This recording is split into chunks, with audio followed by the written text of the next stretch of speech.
RCR, la red que comunica y une al Perú.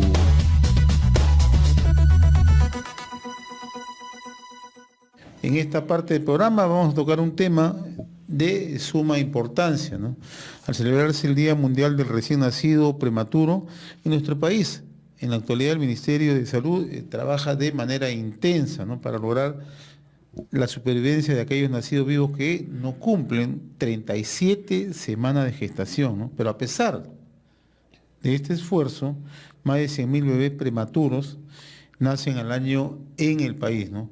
Una cifra que debe llamarnos a la reflexión, ¿no? Una cifra que además, por los esfuerzos que se están haciendo, tienen una tendencia a seguir bajando, pero aún falta mucho por hacer, ¿no? Falta sensibilizar a la opinión pública, falta generar un nivel de información mucho más directa, falta un nivel de aprehensión en zonas fundamentalmente alejadas, en zonas rurales, pero adicionalmente falta, creo, un trabajo más colectivo que no solamente involucre, en este caso a la madre gestante, sino al entorno familiar, que involucre a la comunidad en su conjunto, que involucre a las instituciones.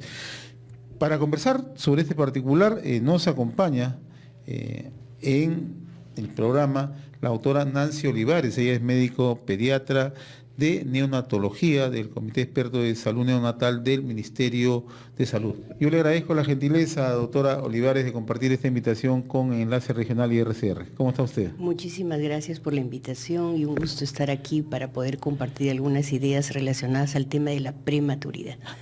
Ayúdenos a entender primeramente a qué nos referimos cuando hablamos de un nacimiento prematuro.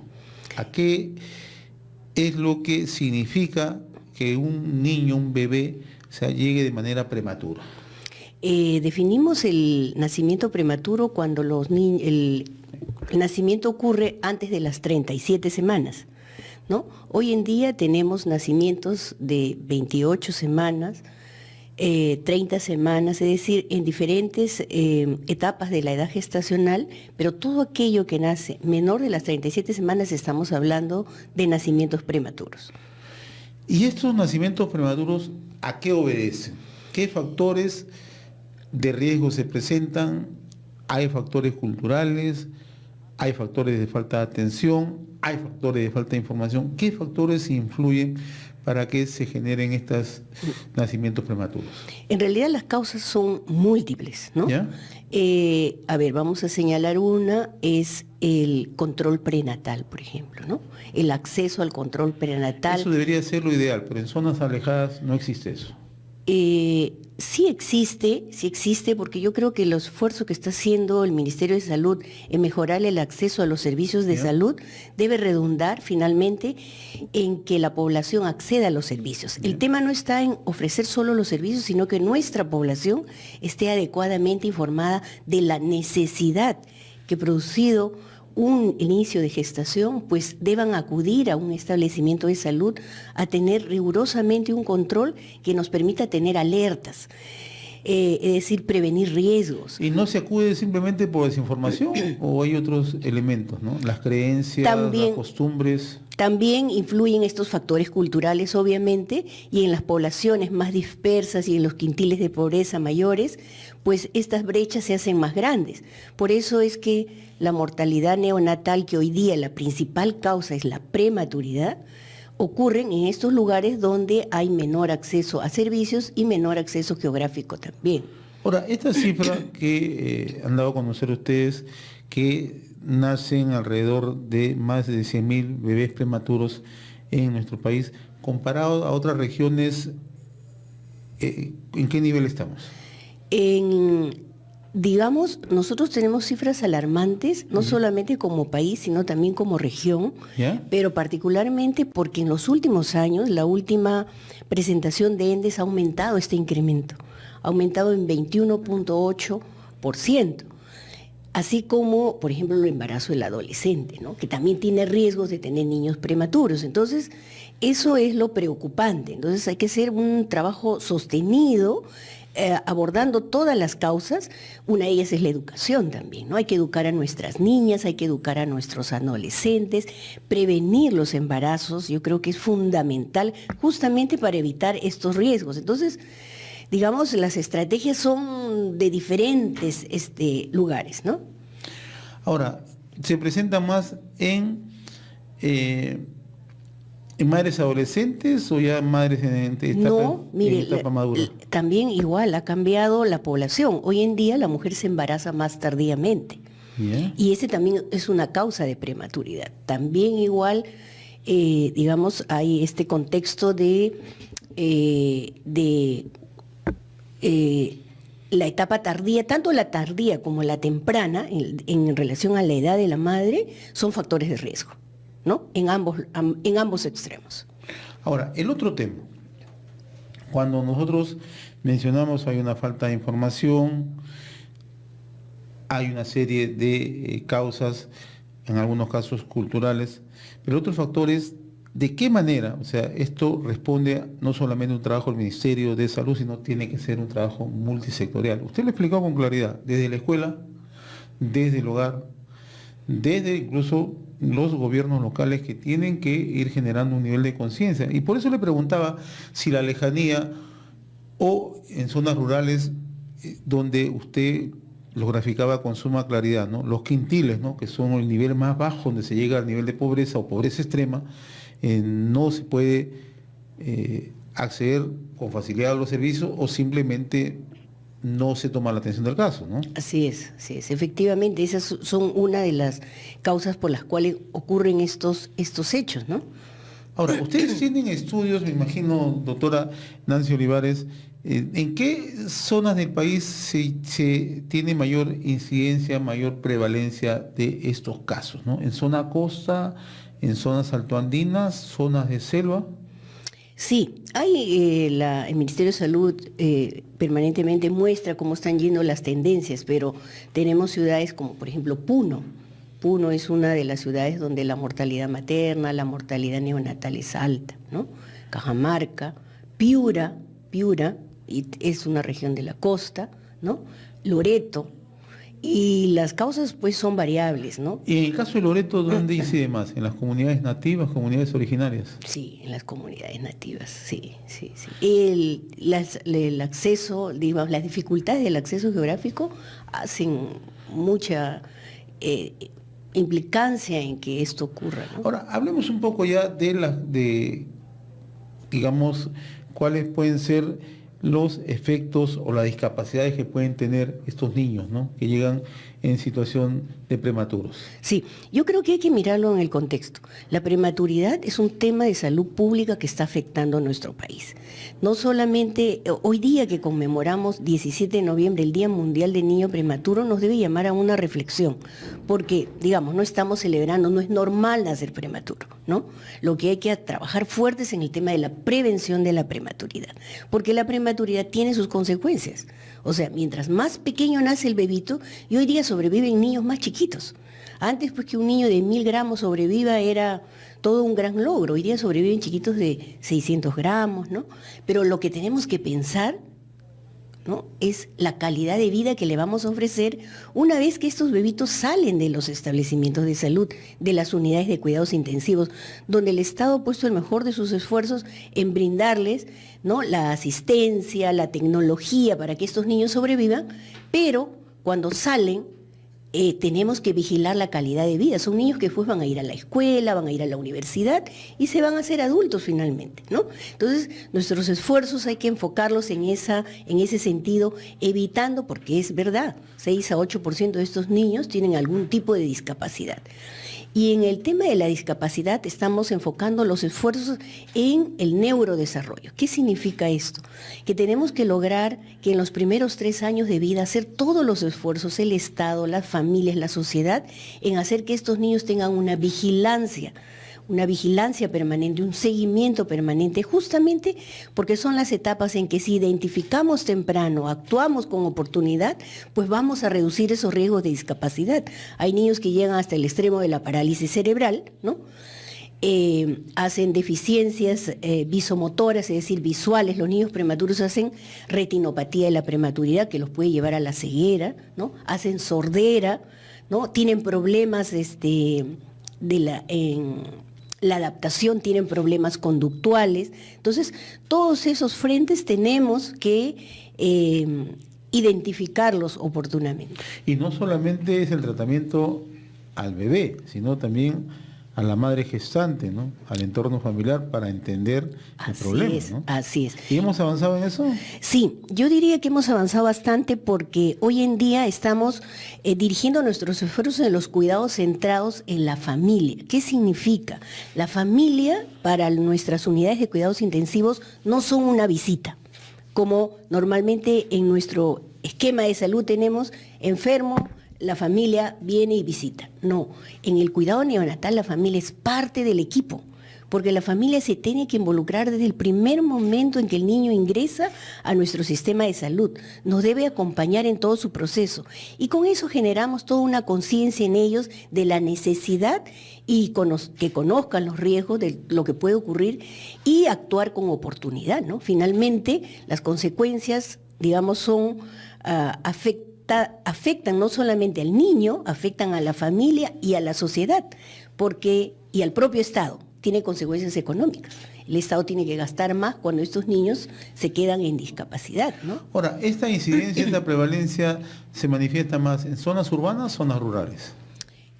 Lo que pasa que al final todos los niños que nacen prematuros, en general la mayoría, buscan cuidados en la capital, porque los establecimientos de salud de la capital es donde tienen, digamos, los mejores cuidados, las tecnologías y todo. Sin embargo, no hay que dejar de mencionar que el 70% de los cuidados no requieren que estos chiquitos vayan a las unidades de cuidados intensivos, sino que pueden ser cuidados básicos, por ejemplo, lactancia materna, abrigo, calor, identificar riesgo, y eso también pasa un poco por generar un tema de competencias en nuestro personal de salud, ¿no? Ahora, en momentos que en el Perú se realiza una campaña intensa en la lucha contra la anemia y la desnutrición infantil, ¿estos bebés son más propensos a contraer estas enfermedades? Perfecto, usted ha dicho una cosa que lo hemos resaltado en estos días. La anemia es un tema que en esta población es mucho más intensa todavía. Son vulnerables. Son mucho más vulnerables. Estos niños, sus reservas de hierro son menores que un niño que nace después de las 37 semanas. Por lo tanto, si sus reservas son poquitas, se van a consumir rápidamente en su enfermedad, en su propio desarrollo, en esa velocidad que tienen estos niñitos durante sus primeros días de crisis, digamos, ¿no?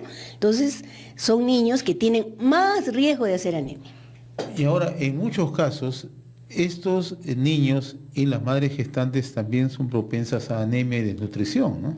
Así es, por eso es que las estrategias del Ministerio de Salud están enfocadas la anemia no solamente en la madre y en el niño menor de 3 años, están enfocadas en todo el curso de la vida, ¿no? Es desde el adolescente, porque hay que cuidar a la mujer por eso hablamos del tema de la educación, ¿no? Sí. La infancia, la adolescencia, sabemos que nuestras niñas adolescentes estén protegidas, que no salgan embarazadas, que tengan sus buenas de reservas de hierro, de nutrientes y todo. Cuando les toque hacer la concepción, el embarazo, van a estar mejor preparadas. Y durante el embarazo, más todavía. Estamos conversando con la doctora Nancy Olivares, ella es médica pediatra, neonatóloga del Comité de Expertos de Salud Neonatal del Ministerio de Salud, ¿no? Al celebrarse el Día Mundial del Recién Nacido. A propósito de este trabajo que usted nos explica que realiza el Ministerio de Salud, ¿se cuenta con unidades que hagan un seguimiento de estos casos porque son bastante delicados, bastante específicos? Sí, y se está impulsando eso. Yo soy una de las personas que se ha preparado en este tema de seguimiento de niños de alto riesgo, y llamamos niños de alto riesgo porque no solamente son los prematuros, sino también otro grupo de niños. Hoy día también una causa importante por la que los niños mueren y está aumentando la morbilidad en el componente neonatal son las anomalías congénitas. Entonces nos llama a redoblar nuestros esfuerzos en este tema, pero nuestro país sí tiene tanto en el Ministerio de Salud como en eSalud hay programas de seguimiento. Dentro de las anomalías congénitas, ¿cuáles son las que más se presentan? Tenemos las cardiopatías congénitas, los defectos del tubo neural, los defectos, las malformaciones del corazón, ¿no? Y las gastrointestinales, que son las que recibimos en buena proporción. Ahora, la alimentación en los primeros años de estos niños, de estos bebés, es clave, ¿no? Es clave. O sea, la nutrición influye importantemente, y el tema de la anemia, en el neurodesarrollo. Creo que en eso está el esfuerzo que el Estado está haciendo para que bajemos esas tasas de anemia, ¿no? Y este es un grupo vulnerable importante en el que hay que trabajar porque esto afecta nuestra capacidad. Nuestros esfuerzos están orientados a que nuestra población infantil desarrolle el máximo de sus potencialidades cuando sea adulto, pues tenga eso que todos queremos tener, ¿no? Un desarrollo adecuado. No, y además, como yo insisto, ¿no? Aquí hay un esfuerzo de parte del Ministerio de Salud, pero se requiere un esfuerzo concertado de otras instituciones, ¿no? Sí. Y a veces cuando uno viaja al interior del país, ve cómo en las unidades de salud se hace el esfuerzo, pero las áreas complementarias a veces no están. Y usted decía algo muy interesante hace unos momentos, ¿no? Que debe ser tomado con atención, ¿no? La lejanía juega un factor importante, ¿no? Y en zonas alejadas, zonas de fronteras, donde los niveles de vulnerabilidad son más latentes, ahí es donde se debería poner mayor atención, ¿no? Así es, y debe ser un esfuerzo colaborativo, Ministerio de Educación, Ministerio de la Mujer, Ministerio del Ambiente, Ministerio el MIDIS, ¿no? De Desarrollo e Inclusión Social. Entonces, fue enfoque, lo que nosotros le llamamos el enfoque interdisciplinario. Todos contribuimos a lograr un objetivo, ¿no? Ahora, aprovechando esta conversación, doctora Olivares, el tema de embarazos adolescentes, ¿cómo estamos en cuanto a nivel de cifras? ¿Se ha aumentado? ¿Se ha controlado? ¿De qué manera está actuando, en este caso, el Ministerio como ente rector, pero también de qué manera se trabaja con otros de manera multisectorial? Sí, este año ENDES nos ha mostrado estas cifras en relación a prematuridad, pero también nos ha mostrado que el embarazo adolescente sigue incrementando. Entonces, yo siempre digo, cuando hacemos bien las cosas en los primeros etapas de la vida, pues vamos a tener adolescentes más sanos emocional y físicamente, porque es la consecuencia, es el ciclo de la vida, ¿no? Entonces, tenemos que apuntar en estrategias desde el inicio para lograr en el futuro adolescentes más saludables. Pero está, digamos, evidente que el embarazo adolescente ha aumentado en estos últimos años y sigue aumentando progresivamente. ¿Y esto también pesa el tema informativo o hay otros factores en el tema de embarazo adolescente? Un componente es la información, claro, es evidente, pero es también el trabajo que nosotros los padres tenemos que hacer con nuestros hijos desde muy temprano, ¿no? Las escuelas también le toca una parte de esto y la sociedad en su conjunto, como las regiones, los lugares más locales hacen todos esos esfuerzos conjuntos para abordar estos temas de modo integral. ¿Los medios de comunicación cómo deforman esto? Fundamental. Los medios de comunicación yo creo que son los aliados estratégicos porque es la forma más directa de llegar a la población, que el mensaje que hoy decimos llegue a todos, ¿no? Yo creo que es fundamental. Somos aliados en esta lucha. No, y además se requiere un trabajo constante, un trabajo permanente, un trabajo que vaya de la mano, ¿no? En todas las instituciones. Doctor Olivares, yo le quiero agradecer la amabilidad de haber compartido esta invitación con nosotros, ¿no? Al celebrarse el Día Mundial del Recién Nacido Prematuro, ¿no? Con cifras que en realidad son preocupantes, pero también resulta gratificante ver que el Ministerio está trabajando de una manera intensa. Y el lema en esta oportunidad, si nací pequeño, ayúdame a crecer sanito, ¿no? Claro, y tiene mucho significado, porque, digamos, estamos haciendo esfuerzos por prevenir la prematuridad, pero si el niño nació pequeñito, el Estado, la familia, la sociedad, tenemos que redoblar nuestros esfuerzos para acompañarlos en ese crecimiento. Yo creo que ese es el mensaje final y a través de este medio, ¿no? Un saludo y reconocimiento a esas familias que en realidad para ellos es todo un reto acompañar a estos niños, sostenerlos y ayudarlos a que sean mejores ciudadanos. Estuvo con nosotros la doctora Nancy Olivares, médico pediatra neonatóloga del Comité de Expertos de Salud Neonatal del Ministerio de Salud, al celebrarse el Día Mundial del Recién Nacido Prematuro. RCR, la red que comunica y une al Perú.